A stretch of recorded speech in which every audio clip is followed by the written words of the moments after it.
یقین مې نه راځي چې جنرال موبین صاحب ته 1.5 کال سزا او مابسته به ځي او بیا په اسلامي اماراتو طالبان حکومت کوي لکه خوب چې وینم او داسې به ډېر افغانان خوب ویني.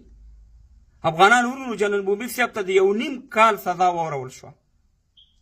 زه چې څومره خبر یم په دې وته سزا واورول شوه چې زه په سلو کې تصدیق نشم کولی، خو په دې خاطر وانې چې د پاکستان نه وزیر خارجه او نور ډاکوان او غلی کابل افغانستان ته راتلو او د یو کلیپ یو ویډیو ډکه کړه او په ویډیو کې ویلي چې اسلامي اماراتو مشرانو په خپلو جیبونو پام کوي چې روپۍ دنه ونه وي، موبایلونه دنه ونه وي، ځکه دا خو ټول غله دي. نو دا خو د اسلامي اماراتو مشرانو دا خو غلطه خبره نه ده کړې، ځکه د پاکستان د ریاست غلا، د پاکستان د جنرالانو غلا، د پاکستان د سیاستمدارانو غلا ټولې دنیا ته معلومات دی.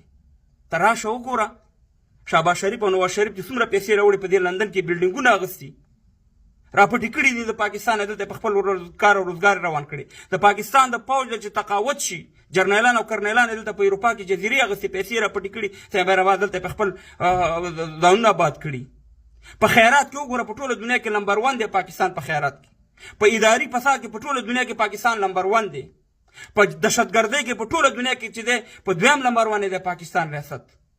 همداسې په نور شیانو کې په هر رقم کم چې ناروا کار دی مهربانه د پاکستان ریاست د پاکستان سیاستمداران تاسو ته نه دي معلوم.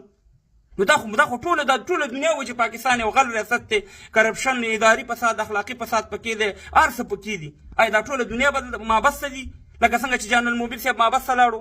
دې باندې خو انټرنیشنل کوم چې د نړیوال د هغې پې راپورټونه جوړ کړي دي او بیا 1.5 کال سزا ده ته ورول. دا کم انصاف دی د اسلامي اماراتو مشرانو؟ تاسې نه دا پوښتنه کوو. ګورئ یو خو جنرال موبین صاحب خپله ناجوړه دی، یو یې مورکۍ ناجوړه ده، ته خبر یم. نو ګورئ دا مه کوئ.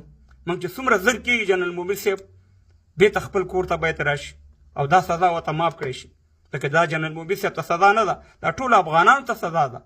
ځکه جنرال موبین صاحب د دشمن په سترګو کې ازغی و، هر یو دشمن ته په مهربانه په میډیا کې داسې جواب ورکړی چې ستا د ټول ټلویزیونونو په افغانستان کې چا داسې جوابونه پاکستان ریاست او نور خلکو ته نه دي ورکړي.